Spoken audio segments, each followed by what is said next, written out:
Hi, my name is Yuji Uesugi. This is an introductory course on human security, protection, and empowerment of the vulnerable people. And welcome to this class. First, I would like to start with a question. Can you guess who are these three boys and where do they live? And what kind of security challenges do you think they face every day?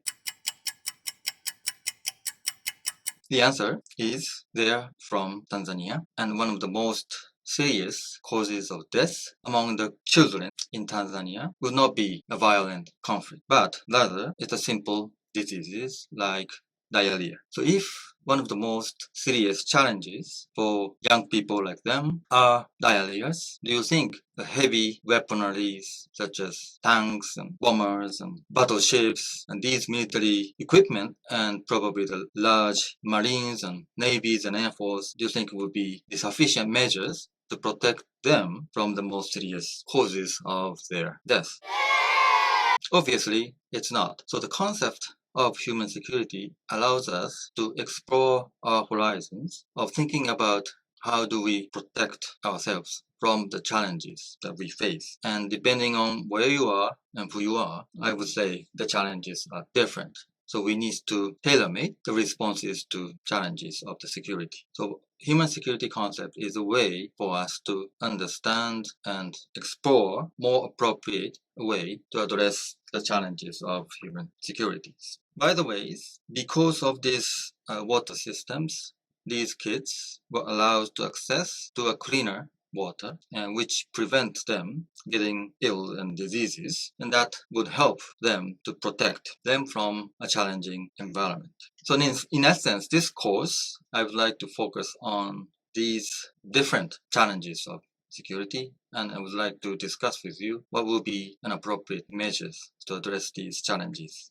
These are the outlines that I would like to cover in this session and this overview sessions. So I would like to review various concepts and approach that has been developed in the international arenas. First, I would like to discuss with you what is human security and why human securities are called for. And I would like to also elaborate the way apply the concept of human security in the real settings. I would like to also touch upon a recent challenges that we are facing now in many parts of the world. First one related to the concept and actions of humanitarian interventions. Second one is the concept or the norm of responsibility to protect. And third one is more practical challenges of protection of civilians in armed conflict. By the way, in some parts of the world, more people are dying by natural disasters, not of the violent conflict. For example, situation like in Bangladesh, that you can see in the picture, more people are dying every year from natural disasters, floodings and landslides and so on and so forth. So if we want to protect people from these challenges, we also have to take into consideration of how we protect ourselves or protect them from these natural environments.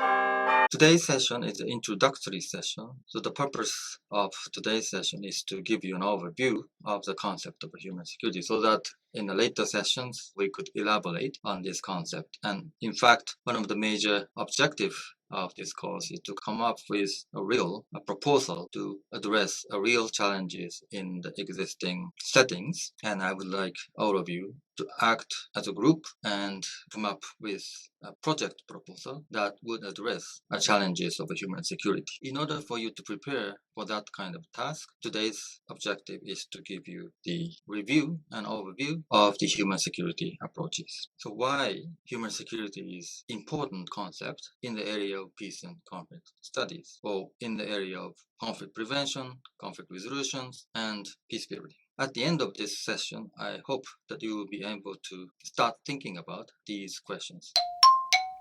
Before we go into the concept of human security, some people may already know some relevant concepts such as human development, human rights, and obviously the human security, the concept of human security, which is the focus of this session, is very much related to the already existing concept like human development and human rights. Those who are interested in development studies or working in developing countries to help their livelihood and welfare in the developing state or developing countries, usually you follow one of the principles of human development. So you engage them to increase the livelihood and the welfare of the people. You may be more interested in is to preserving the liberties and dignity of the people. And if you're interested in these things, then principal guideline will be the human rights. And I would like to argue that in the concept of human security, most important principle will be providing safety and the way to survive. So I would like to ask you a small quiz. And there are three concepts on your left side of the screen, and on your right side of the screen there is a descriptions of some concept. Can you draw a line between the concept and the descriptions of the concept?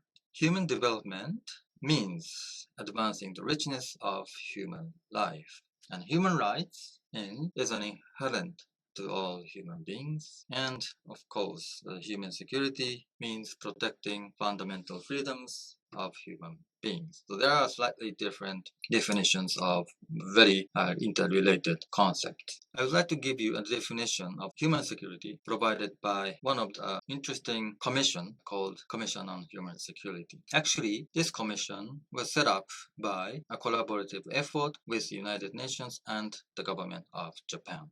There are two chairs. One of the co-chairs was Sadako Ogata, who is Japanese and who used to be the head of JICA, Japan International Cooperation Agency, and also she has served as the head of UNHCR, the High Commissioner for the Refugees. She was accompanied by a Nobel scholar, Amartya Sen. He's an economist, and he has introduced the concept of justice in the study of economies. And these two are supported by other experts, and they have discussed and to promote the notion and the concept of human security in the international arena. This commission in 2003 produced a definition of the concept of human security. The human security is to protect the vital core of all human lives in ways that enhance human freedoms and human fulfillment. They underlines the vital core of all human lives. So what are those things that can be considered as vital core? They come up with three. First one is survival.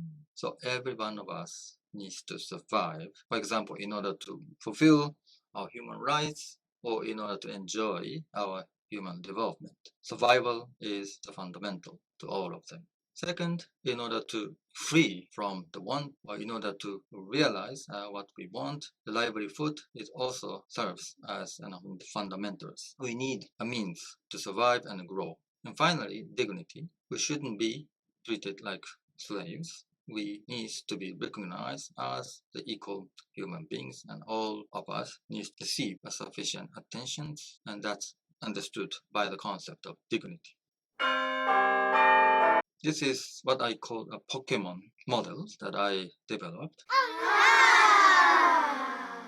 When you think about the concept of human security, I would like to argue that the fundamental part, which is the red part, is survival. So all activities linked to the survival of the people. But survival of the people is not enough. It's a fundamental, but it's not enough. And we need to accompany the concept of survival with the concept of livelihood and dignities. And these two are basically the two relevant concepts that I have already touched upon. So in fact, the human security means providing a measures to survive, but also providing a measures to grow, and also providing an environment that you will be recognized as a human being. Let me turn to a different argument. Before the concept of human security became popular, we have been operating under the notion of state security or the national security. In the security studies, when we discuss about security, it is in essence, we are talking about the security of the state or the security of the nation. Our table compares two notions, the state or the national security and human security. Obviously, in the state security, you're thinking about the state as the unit of analysis. And basically, you would like to protect your own state from the stress from the external military threat. And therefore, the ways to maintain your security is build up your military or engage in a wise diplomacy so that you can prevent the wars or prevent the invasion of external countries. On the other hand, when you focus on the concept of human securities, the actors who are involved in this endeavor not only the state, include not only the state, but also non-governmental organizations or international organizations such as United Nations. And we engage in the activity related to human security, not just to protect your own state, but also to protect the people, but particularly protect the most vulnerable people. Why do you think that the state or the national security is not enough to protect people? If you live in Japan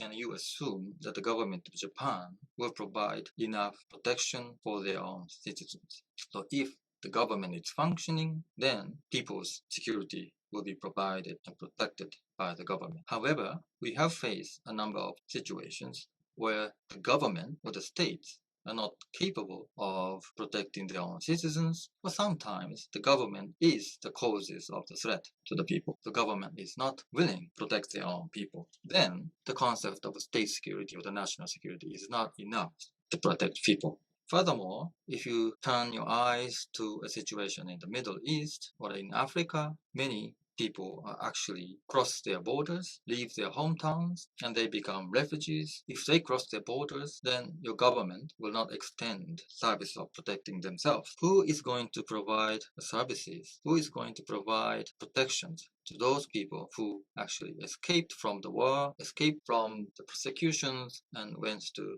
across the border, national borders? So refugees could be one of the most vulnerable people because those people lost their guarantor of their security. So that highlights the importance of thinking about human security, not only the state and national security, because some people will be placed outside of the influence of national or state security. As I introduced in the first slides, some people are threatened not only by the external military, but because of diseases and health conditions and environmental situations like natural disasters. So we need to think about a variety of threats, not just an external military threat. Obviously, a lot of people are facing challenges of armed conflict and also human rights violations. And many people nowadays cross their national borders because at home they feel their economic security is not guaranteed. So they cross their borders in order to gain a better life. So economic insecurity could be a threat to some people. And we also discussed before, many people are dying or losing their home, losing their families due to natural disasters. Japan, we have been enjoying so-called peace since 1945, and we have not directly become victims of armed conflict. However, every year we have some people dying because of natural disasters. We just had problem of natural disaster, and the big one we experienced a couple of years ago in Tohoku area, like tsunami. These could be also a great threat to human beings. So, if you have to think about a diversified or wide range of threat, then your measures to address this threat have to be also multiple. So we start thinking about the different tools and ways to protect people. Humanitarian intervention, which we will discuss later, is one. Humanitarian assistance is obviously a very common tool to extend services and provide life-saving materials like food, medicines, and clean waters to the people who are in need. And more long-term approaches of human development, providing sufficient livelihood so that they themselves can actually develop and protect their own community and their own families. Let's turn to the topic or the question of why human security. I have just explained that national security does not cover everything. Particularly, those people who are considered to be one of the most vulnerable groups are often outside the areas of protection of nation or the state. So we argue that while national security or the state security remained pivotal to the peace and stability. This is very obvious that we, in the United Nations, for example, we have Security Councils, and all members of the Security Council is a big state. And we have 193 member states in the United Nations, all of them are the state. So we still hold on to the notion that state is the primary provider of the peace and security for people. At the same time, we recognize that there is a growing need for expanded paradigm of security. As I have pointed out, that many people faces different kinds of security challenges, and if we want to provide security to all of them, we need to expand our understanding of what is the appropriate measures to provide security for all. And actually, this statement is from a Secretary General of the UN report on human security issued in 2010. And let me ask you a question. On the back of the slides, there's a vegetable or the flower-like figure you can see. Do you know what these things? They are the poppies, and then they are used. They become the sources of narcotic. And this photo is taken in Afghanistan. Armed conflict are still going on in Afghanistan, despite the fact that the international community helped establish the government. Some argues that these illegal narcotic business helping Taliban to fund their activities. So if we want to create stability in Afghanistan, and if you analyze that one of the causes of instability is illegal armed groups, and the revenue, the sources of funding of their illegal activities actually coming from narcotic business, and narcotics are obviously illegal. And if you want to maintain stability and peace in Afghanistan, what to do with narcotic business. International community, particularly led by the United States and the United Kingdom, introduced the idea of narcotic eradications. So they come up with some measures to eradicate these illegal production of poppies. It's very easy to just burn this poppy field. But if you imagine that most of the people in Afghanistan engage in agricultural business, so their livelihood is agriculture.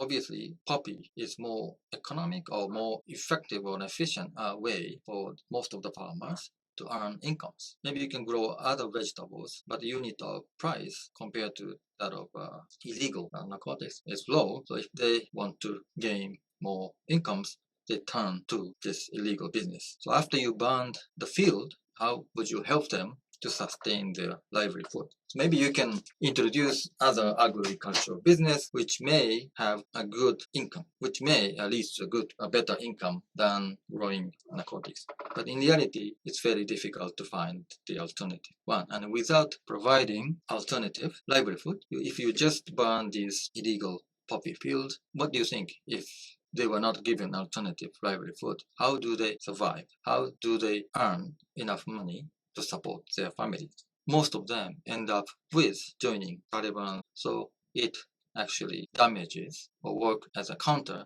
to your original goals of creating a stability in Afghanistan. So the concept of the human security allows us to come up with a better way to deal with it. So if you want to eradicate narcotic business, you have to come up with alternative measures of livelihood.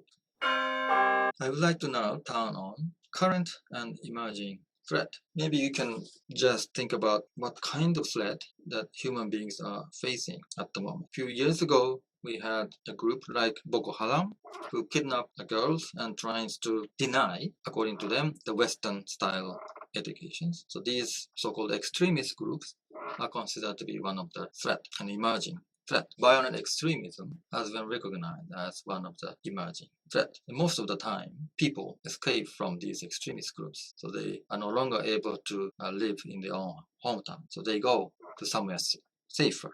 So they are cut off from their communities, which often means they lose their jobs and they lose their property. We also have other challenges, and one of the challenges is the natural disaster. Every year, people are dying due to natural disasters. Can you think of other major challenges or the emerging threat that the human beings are facing now? If you turn your eyes to Asia, we have so-called Rohingya crisis. In Myanmar, there's a group of people, from the point of view of government of the Myanmar, they are Bengalis. They came from neighboring country, Bangladesh.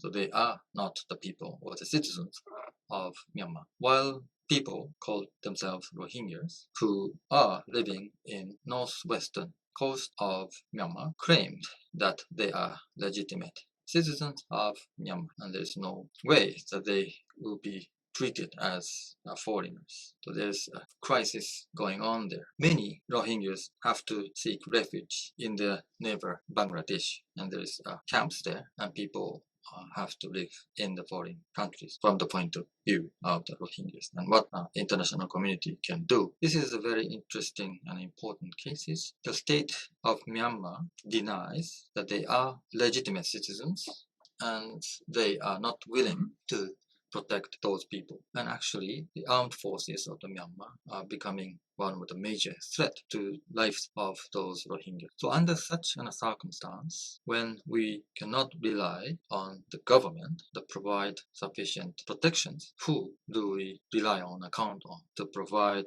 protections to those people? We have a number of so-called humanitarian agencies. Some of them are international organizations, some of them are non-governmental organizations. For example, we have WFP, World Food Programs. They provide food to people staying in the refugee camps in Cox's Bazar, Bangladesh. We have other NGOs also providing assistance to Rohingyas. In order to protect those people, states are also providing assistance. The Japanese government obviously providing assistance, but other states also sometimes pressing the pressure on the government of Myanmar to change their policies. In the United Nations, they also tries to marshal some of the resources so that you can provide assistance to people in need. So in the human security, when we discuss about protecting vulnerable people, the state plays a part, international organization plays a part, and also non-governmental organization plays an important part. In the latest stage of this course, I would like you to come up with a specific project that enhance the human security of vulnerable people. In order to come up with the right measures and right project, you first have to understand the reality on the ground and what kind of needs they have, and then you will develop a particular project or measures to address these challenges. But to do that, the human security approach advocates two important things. One is obviously we have to provide protections, but the protection coming from outside or the top down is not sufficient. It could be important measures to protect most vulnerable people from the threat, from the direct threat or the indirect threat. But at the same time, in the longer run, those people need to be empowered so that they themselves can protect their own families and communities.